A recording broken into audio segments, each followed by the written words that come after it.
Welcome back to the Future Self podcast. Welcome to season 4, episode 23. You read the title. You clicked on this episode on YouTube, or you tuned in on Spotify for a reason. Because being in your 20s is hard. Now, today's episode is not about just ranting how hard my life is and my trials and tribulations, and that everything is a struggle, and that my world sucks, and that I'm going to complain and trauma dump on you for the next 30 to 40 minutes. It is to cover the experience that being in your 20s is goddamn hard. Now, Rich, coming from a 23-year-old, because I'm only 3 years into my 20s. However, I have been coaching for over 7 years now, primarily coaching those 20 to 35 years old. And I have seen being in your 20s is hard.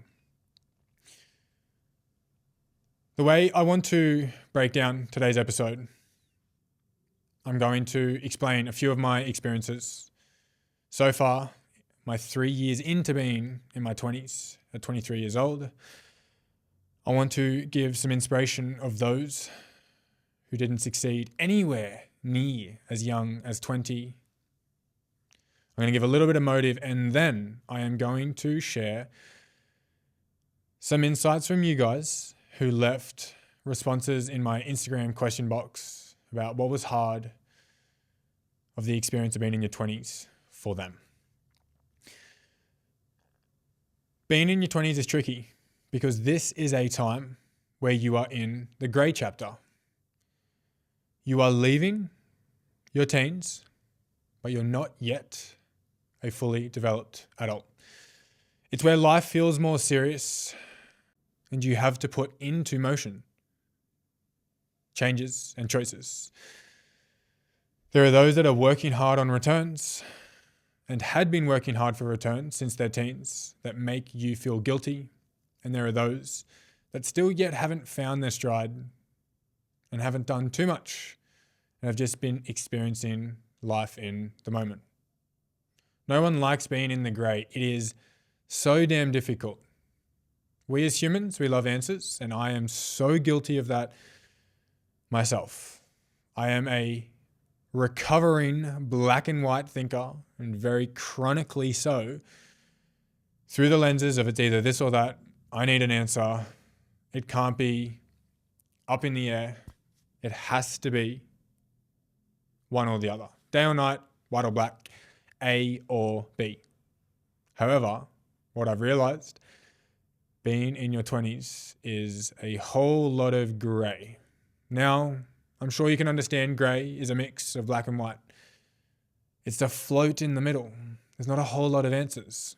You had friends in high school that are starting to live their own life that you're not friends with anymore. You're starting to become solid on boundaries or realize what boundaries are.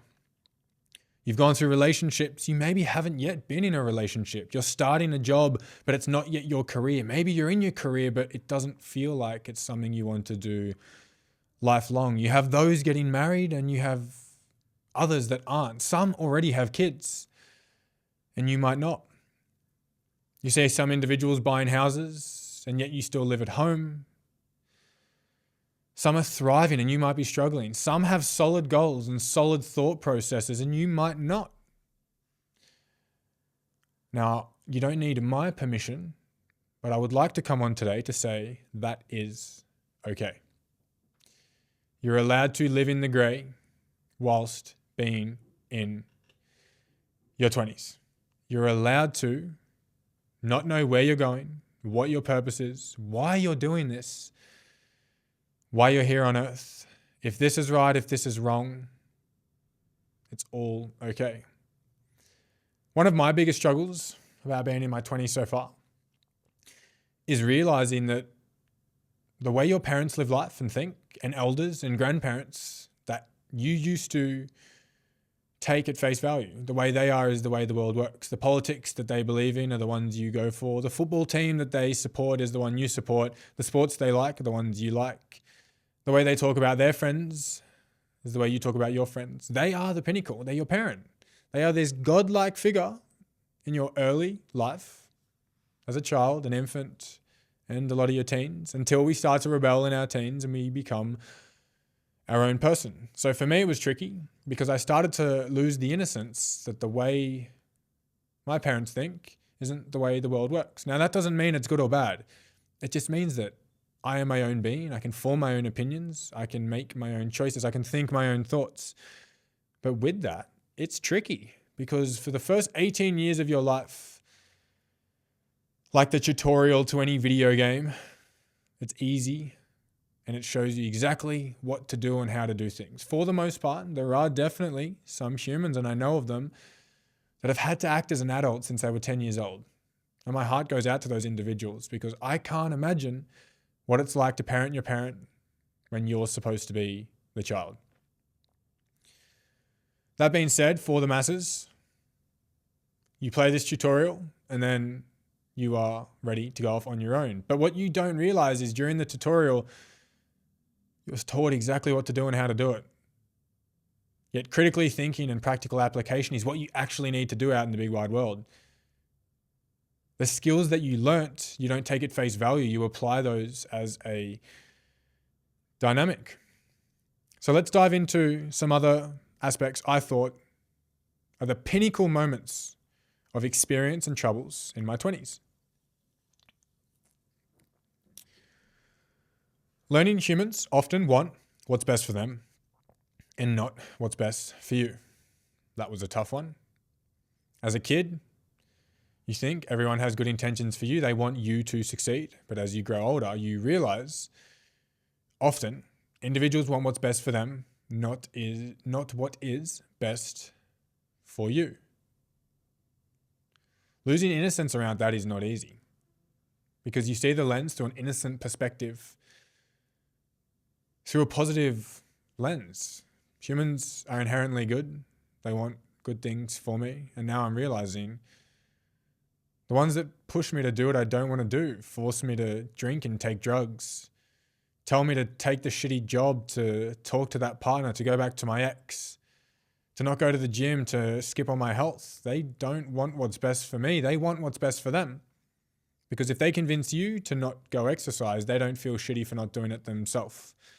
If they can convince you to go back to your ex, they've got the permission now to go back to theirs. This is why I've talked often about taking the vital substance, quote unquote, not substance as drugs in itself, but taking the substance out of the relationship. A lot of relationships crumble. People come together over common enemies, over gossiping, bitching, disliking someone. Take that away. It's not actually a relationship built on strong foundations and the wants for the better of the other individual. Understanding it can be better to be alone and lonely than surround yourself but be really disconnected. When you're around those that don't truly know themselves, they might not be able to meet themselves at a deep level. They're probably not going to be able to meet you at a deep level. So you're surrounded by all these friends, peers, colleagues, but it doesn't feel like a deep connection. It feels shallow, surface level. Hello here and there, lean on my support network, but they're not there when I need them. So that was a big one. Sometimes it is better to be on your own and alone. Learning to be your own best friend, your own support, a person to laugh at your own jokes, to not take yourself so seriously, but to also take yourself seriously, to push yourself, but to be kind, is better than being surrounded by so many individuals, but it not feeling connected. Now, I have a handful of friends, way less than what I could count on both my hands, yet I feel so connected, so supported, and so loved, and like they have my back. Yet I know individuals with hundreds of friends. They're at every party, every event, every public holiday, every beach gathering. every holiday and trip away, yet they feel lonely inside because the friendship isn't actually deep and meaningful.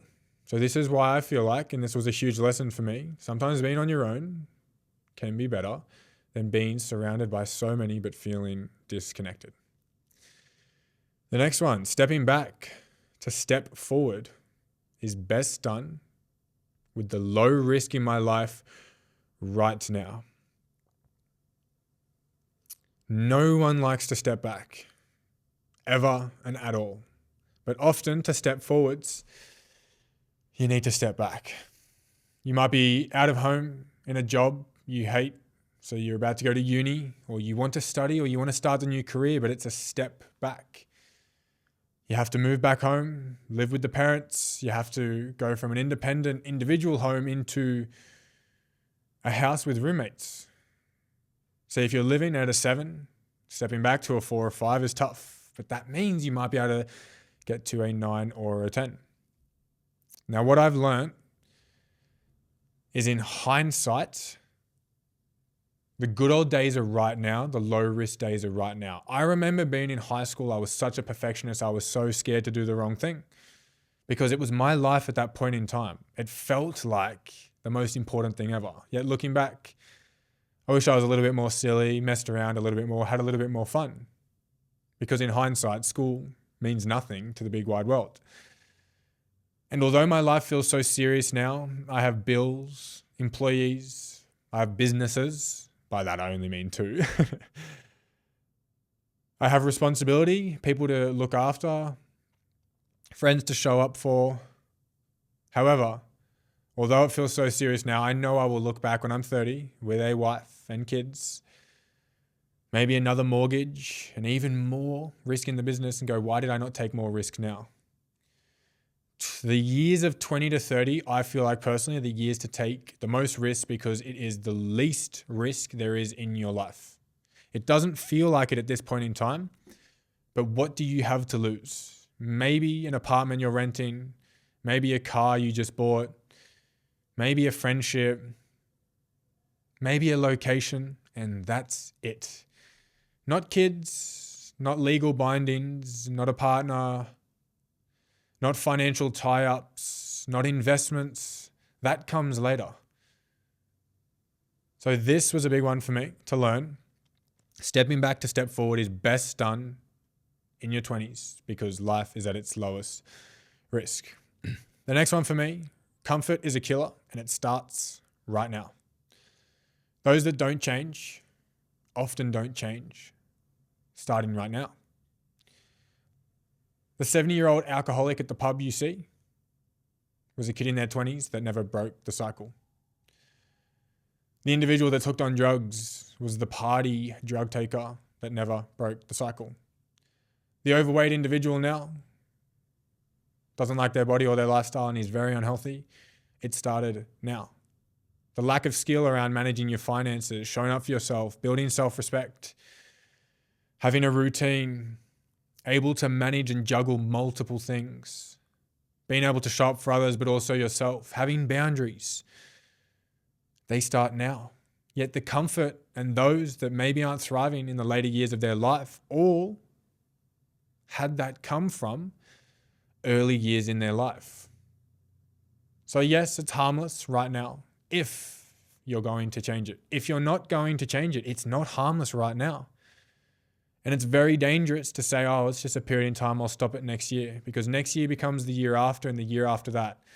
Blink your eyes, 10 years later, you're doing the same thing, except it's got a stronger grip on you. Things are a lot worse. And you become essentially maybe a worse off person because you're trying to navigate around what you developed in your 20s, because comfort starts now. The next one. Communication is what dictates your quality of connection, thrive, and experience in life. This has been the biggest lesson for me in the last 12 months. Communication is peak of importance. Communication dictates so much, from your emotional state to your mental state, to your lifestyle, to your relationships, to your conversations, your connection, your outcomes. Communication and language is such an important skill. And that's been a massive lesson for me early in my 20s. My life got so much better when I learned to communicate clearer, set my boundaries, stand strong on who I am. Not stay shy, timid, in the background, a blur, but learn to communicate healthy. Learn to accept fault, take ownership, see both sides of the story and the side in the middle. More often than not, those that are in a position they don't like aren't good communicators. And it does stem from that exact point. The next major lesson for me, 3 years into my 20s, the feeling like it's known, only to have that completely wiped out by feeling yet again like it's unknown. The Dunning-Kruger effect. The more you know, the more you realize you actually don't know. There is levels to it all. And it is normal to build a routine, be thriving, killing it, feel like you know everything. You are on top of the world. Nothing can stop you until something stops you. And then you struggle. You feel like you don't know anything. Everything starts to crumble. What I was solid on, I'm not now. What I was killing it at, I'm not now. What was moving so great is not now. And that is okay. It is a normal experience I've learned, at least through my own experience and the clients that I work with. You get to the roof, you build the peak, you touch the top, and then bang, you go to the next floor and you're back at the bottom. It's like the fish in the pond. You grow to be the biggest fish in your pond, and then you move to the next one. You're the smallest, you grow to be the biggest again, and then the next one. And there is an ocean worth of water out there for you to grow into. It is actually a good thing, I have learnt, to feel like you don't know a lot. The person who feels like they know everything and that they can't learn more, that they know best, is so dangerous to themselves. And I was that guy. That was me from 20 to 21, maybe even touching into 22. I'm turning 24 this year. And that was detrimental to me. And I see it. Those that think they know best, can't take feedback, criticism, or a helping hand are the ones that end up struggling the most. And eventually, in hindsight, they realize, wow, maybe I didn't know best and maybe someone could have helped me. The last point I wrote down that is a pinnacle moment of experiences in my 20s is that life can be unfair. It can stay unfair and meaningless, or we can learn to attach a reason to it so it seems less unfair. Life is unfair. Us in the Western world, we are very fortunate because what's unfair to us, my God, would be someone's dream in other parts of the world. In other countries, war-ridden, poverty-ridden, third world, they would dream to have what the worst individual in the Western world would have. I have learnt that not everything happens for a reason, although I have it tatted on my wrist. But I love this tattoo so much because I have learnt attaching a reason to everything makes life a little less unfair. Unfair things can happen. Shit things happen. And they can. But you can either sit there and wallow in the fact that shit things have happened, or you can attach a reason to it, find a pathway out of it, and move forwards. The things I have gone through in my life, there are some unfair moments, but attach a reason to it, and it is who I am today. I'm pretty damn happy with who I am today. Without attaching the reason, you sit there, throw your hands up. Oh, well, bad things happen. Yeah, bad things do happen, but I am not willing to just accept that. I want to share some inspiration for you right now that's in uni, maybe not killing it with money, that's starting out social media, doesn't have a lot of following. Maybe you haven't been in a relationship. Maybe you aren't killing it and you feel like you should. Like I said before, see others buying houses, having kids, moving overseas, doing all these amazing things, and you feel like you're behind or that you're not doing good. Morgan Freeman was not a household name until his late 40s, early 50s. Harper Lee wrote How to Kill a Mockingbird at 34 years old. Da Vinci painted the Mona Lisa when he was over 45 years old. Stan Lee created his most famous Marvel heroes between the ages of 40 to 50 years old. Jeff Bezos didn't have Amazon explode until he was in his 40s. Robert Frost wrote the poem, The Road Not Taken, when he was 42 years old. There are 1,000,001 more examples I could give you about individuals who didn't hit their stride until later in life. And it's more common than you'd expect. Those that we admire these days found success later in life. It is very rare humans start killing it in their 20s. However, the age of social media and the influencers we follow, we have a comparison pool. Maybe we follow 50 people and all 50 are thriving and killing it more than you. Well, yeah, 50 out of 7 or 8 billion people is not that big. But because of social media, you're constantly seeing every day, I'm doing this better, I've achieved this, I invested in this, I look better, I'm fitter, I'm stronger, I am smarter, and you are less than me. Come on, I've been doing this and I'm 1 year younger than you. And that's a very toxic cycle. So don't forget, this is not an excuse or a reason to be lazy or think, I'll fuck around now and I'll start taking life more serious in my 30s. That is not it. Your 20s are the time for building, taking risk, backing yourself, building these foundations and thought processes, the routines, the skills, systems, and structures. However, if you're not killing it in your 20s, that is okay. I sat down and wrote some notes of what I think you could look at differently compared to what you are doing. The time of your 20s. It is a time of discovery, but you are already comparing to those that have discovered. It is a time for lessons, but you compare to those that have already learnt. It is a time to look above, not below, but also understand you have time. It is a time to realize, but you compare to those that have already realized. It's a time to fail, but you have been comparing to those that are successful. I am so guilty of this through my own experiences. I have never ever compared to those doing less than me, only more, whether they're older or younger. And it's tough. It's tough to run a marathon at 21 and be proud of your achievement, but realize someone did it 1 minute faster per kilometer and they are 1 year younger than you. It is tough to be accepted into your honors in uni until you realize there was a kid that was younger than you that got accepted. It is tough to accept your dream job until you realize someone younger than you has been in that job for years already. It is tough to buy your first house and realize someone younger than you just bought their second. It is tough to find your first loving relationship and realize someone 2 years younger than you just got married. However, time is not a dictator. We just get caught up and warped in that experience. Doesn't matter the time zone, like I said before. Those people I mentioned that are killing it, successful or historical figures of the past, didn't hit their stride till later in life. That could be you. You could be putting in the absolute work now. They are nobody now, not really reap the rewards now, and then be somebody reaping the rewards later in life.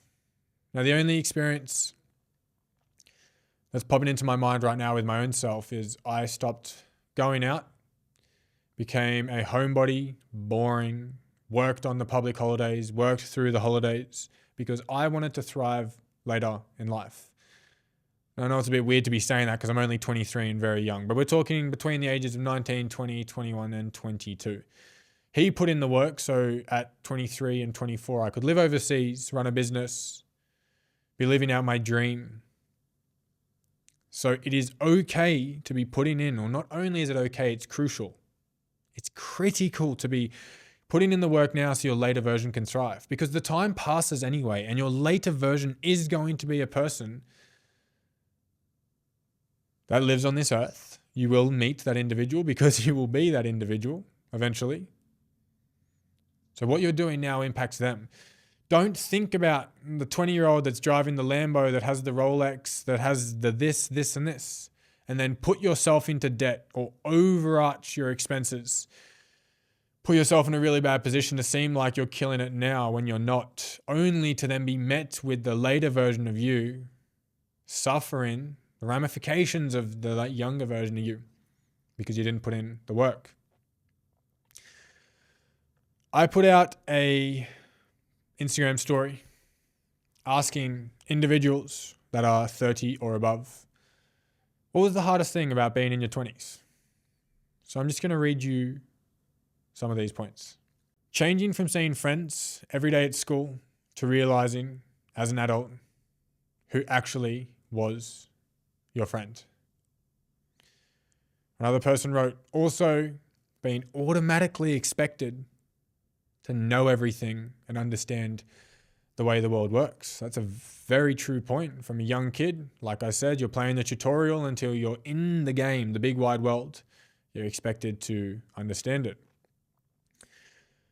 I betrayed myself to be chosen and decided to stand alone confidently, then shrink for people. It's a huge lesson. Some people ahead of you may give you the wrong direction just so you don't surpass them. Wow.